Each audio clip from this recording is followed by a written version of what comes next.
Hey everyone, welcome back to my channel. Today I'm going to be reviewing the Hahnemuhle Gray sketchbook. I've had this sketchbook for a while now. I used it up completely. It's filled with drawings and art and stuff like that.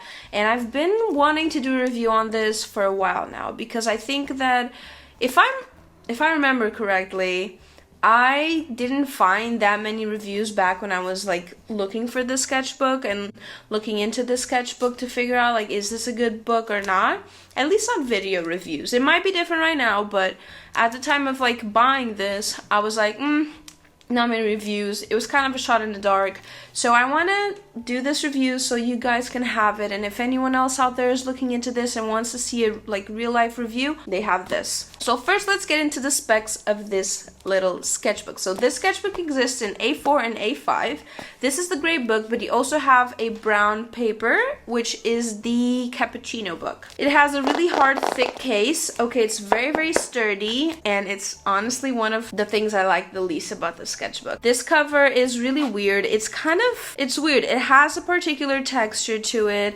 It's really, really hard, like really, really, really hard. You can barely bend it. But it is very sturdy, mind you, and I didn't have a hard time painting this on the cover. It lasted a really long time. It traveled to a different country with me, and it's only a little bit banged up in the corners here. But other than that, like it survived really, really well. This paper is 120 GSM. It has 40 sheets of paper, 80 pages, and it's very, very thin paper. You know, you could see that by the grams, but also like it's a pretty thin sketchbook. Another particularity of this sketchbook is that it lays completely flat. No matter where you open it, it does lay flat. So this might lift up a bit. So I used to walk around with a little clip just to like make that 100% flat, but it lays pretty nicely. You don't have to like, this is not after use it finally lays flat. No, it laid flat right from the start. It's really, really nice, and I love when a sketchbook lays flat. That is so important when you're actually like painting and stuff. So important. This paper is also very, very soft. It's very, very smooth and soft and silky feeling. It does not have a texture at all. It's very, very, very smooth. Into the pricing really quickly. I think this is very important so we can have like something to compare it to, right? If you see a really, really crappy sketchbook that's really cheap, nobody cares. But if it's a really expensive sketchbook that's really crappy, everybody cares. So I think looking at the price is always very important and relevant, and also so you know if this is like budget friendly or not. So this A5 retails for about 10 euros. You can find it cheaper in different stores. I found stores where it was at 7 euros because it was discounted. Others I found at 10 euros. But it's around that price tag, and it is what I remember paying for this. The A4 size though is 15 euros. I still think it's pretty cheap. It is 80 pages. Even though it's very thin paper, you will understand later on as we move along in this review why I think it's definitely worth it. It's pretty cheap, and majority of people tend to use A5, so 10 euros, it's not that expensive. Just, you know, check all the places, see the prices, but I do think this is very much on the affordable side when it comes to a sketchbook. So to get into the actual paper, how the materials work, how every medium works on this paper, we're gonna jump into a top-down view, and I'm gonna open the sketchbook and show you how everything reacted and what are my opinions about every single material. I do want to state though, before I move along, I did not use watercolors in the sketchbook. So if you were looking for a review that includes watercolors, I'm very, very sorry. I didn't actually use them on this sketchbook. I did use some metallic watercolors, which, you know, don't really count because they're usually very opaque.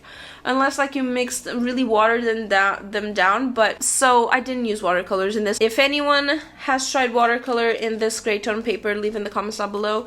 But I just wanted to warn you guys up front that you're not gonna see a watercolor experiment on this sketchbook. Let's jump to the top down. Okay, now that we're sitting down and we're actually like opening up the sketchbook to look into the materials, I want to go through them one by one. So before we go any further, I wanted to ask you guys to please like this video if you're enjoying it so far. Consider subscribing and checking out all my other social media. So as you can see here, I started this sketchbook from page 1 with alcohol markers. Alcohol markers have like a really nice look in this paper. It makes them look pretty vibrant, but at the same time it also dulls them down a bit. I don't know if it was the way that I painted. Majority of my pens are dying, okay? They were not super saturated. This was hard to do because they were dying on me. Another thing to note is that when you turn the page, you do have quite a lot of bleed through. But at the same time, with the amount of layers I did on this paper, I was expecting a lot more. And I have sketchbooks that with a lot less did a lot more than this. So I do think that it's not that bad when it comes to bleed through. It's annoying, but not that bad. So when it comes to pencil work, this paper is actually pretty soft. Like I told you, it doesn't have any texture. So pencils work pretty well on this. You have here mechanical pencils, you have your regular normal pencil. It glides really nicely. It works really well with pencils because it doesn't have that much texture. As you can see, I did this with Prismacolor pencils. They also look really nice. I was able to get like a really nice flawless finish. And so I do think that pencils work really nicely on this. Colored pencils specifically look amazing. The colors pop off like crazy. Whether you're using Prismacolor pencils or just regular pencils, they look really vibrant. The colors look really well and you're constantly wanting to use more colors. And it just motivates you to use pencils a lot more and to color with pencils a lot more. Another example are these little characters and this spread, for example, where I used pencils. I don't use pencils that much. And granted, I did get pencils this year, so I was like really trying to get a hang of using pencils. Colored pencils more often on my sketchbook, but the fact that the colors just pop off so much with this paper really motivated me to keep going and keep painting more. So smoothness equals really nice pencil work, but you still have some texture of the pencil. Don't get me wrong, you do still get some texture, but it's a pretty smooth paper, so you don't have to, fight the paper to actually get the colors down. So when it comes to regular markers and brush pens and just ink pens in general, it also works really nicely, okay? It does kind of absorb, and you can definitely tell it kind of absorbs it, but it looks really nice. And the markers definitely pop off. The ink brush pens definitely pop off in this paper. This is a page done fully just with regular water-based markers. It looks amazing. The colors look really vibrant and just really saturated. They look amazing, and I really do think it's due to the fact that this is gray paper and not just regular white paper. So I really like how markers work in this. It also doesn't go flaky. The paper doesn't flake off with regular water-based markers. It just works really well. I've had expensive paper that does start crumpling once you use regular markers on the paper. This one was not the case. It works really nicely. Now, where does this paper shine? Why am I so in love with this paper? So if you go through this sketchbook, you can see that I use a lot of color. That is not very normal for me, and the reason for that was because everything pops off. It looks amazing. The colors look really vibrant, and the contrast between the color and the paper, it's amazing. Really, having gray tone paper makes your paintings look 5 times better because the contrast and the richness of the colors really makes them look so amazing. And this is like a vicious cycle because this is your sketchbook, you're experimenting, and it makes you want to experiment more and paint more and draw more and do more and do more and do more. So it's very nice to have a sketchbook with this type of paper. Again, even when using gray tones to do a piece, it still looks really decent. It does have some transfer here, but it still looks pretty decent. This is another example of how the colors look. For me, this paper wins in 2 aspects, and one of them is definitely the color payoff. The colors look fucking fantastic. They look phenomenal. They're amazing. And I think they're one of the, this sketchbook has one of the most amazing paintings that I've ever made because of this. The colors just pop off so much, and in conjunction with the gouache that I used majorly in this sketchbook, it looks phenomenal. And that is number 2 for me, is this paper takes on gouache like no other. Gouache works really well on this paper. It glides through the paper. You can get really nice paintings. And because the colors look so vibrant, the paintings look even better. So it took gouache really, really well. Like I said in the beginning, I never use watercolor in this, but if you water down your gouache, it's gonna work perfectly fine, and you can definitely get so many nice textures and colors and just everything. I used gouache so much on the sketchbook because it really works pretty well. The paper doesn't buckle up too much. This is how much it's buckled. It's barely anything. It handles many layers of gouache.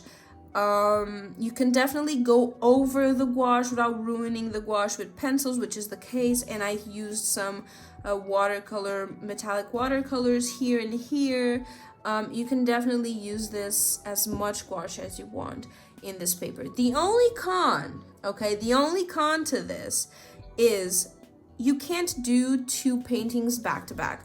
So if you notice, there's always like a separation between my paintings. There's always these in between pages, because one thing that happens with this paper is, imagine you have a gouache painting on this side.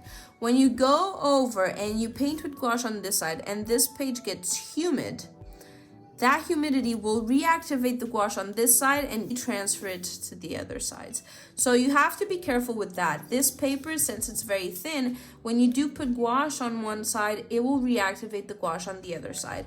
And it's a con, but it's something that can be worked around. It's not exactly something that bothers me enough not to buy the sketchbook, especially with the price, the quality of the paper, everything. I do think it's a con, but it's not that big of a con for me personally anyways. One other thing to also have in account in the sketchbook is, at least with gouache paintings, they will transfer. I don't know if it's just what happens with gouache in general or if it's this sketchbook, but the reason why so many of my paintings have these pages in between is because they do transfer. I think this is pretty normal for sketchbooks, pretty normal with 2 sides of gouache rubbing against one another. The one page that is the biggest example for me is this one. I did leave this without any protection on purpose to see how it would look, and these paintings kind of meshed into this one, and it kind of messed both pages up. So they do transfer. I think that's kind of normal for every sketchbook, but you let me know what you think. It's definitely something to have into account, but for example, this page, I've never protected it and it still looks pretty nice. Maybe the brown hair doesn't look as smooth as it used to, because now it does have some imprints, but other than that, it looks fine. So to sum up, what are the pros and cons of this sketchbook? The paper is thin, which can be a pro or a con, and it's a very slim sketchbook, which again can be a pro or a con. But the paper itself can take pretty much a lot of mediums. It can take pencil, pens, ink brushes, fine liners, gouache, acrylic, perfectly fine, okay? The only thing I don't know is watercolor. Like I said, I only use metallic watercolors. I wouldn't know how regular watercolors would look in this.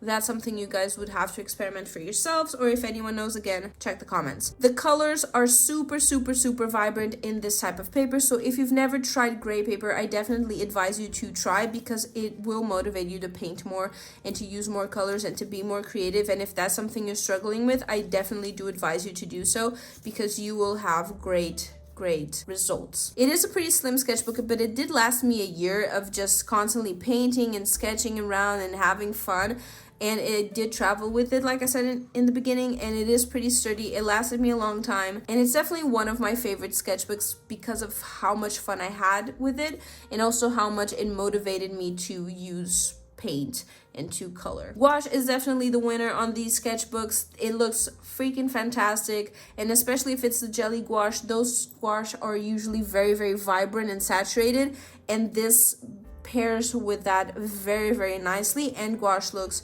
freaking fantastic on this paper, and it handles it pretty well. Overall, I'd say it's a pretty good sketchbook. I'd say if you've never tried gray paper, definitely give this one a try. And also, for the price, the amount of pages you get, the quality of the paper, which is a pretty nice paper. It erases pretty well. It takes pencil very nicely. It takes all of the colors. it's definitely a sketchbook that I would 100% advise you to try out. So anyways, this was a short but sweet little video. I hope you guys enjoyed it, and I hope it helped you make a decision if you're considering to buy this sketchbook or any other gray paper. I do advise you to give this one a try. It's a definite yes for me. I will see you in the next video. Bye!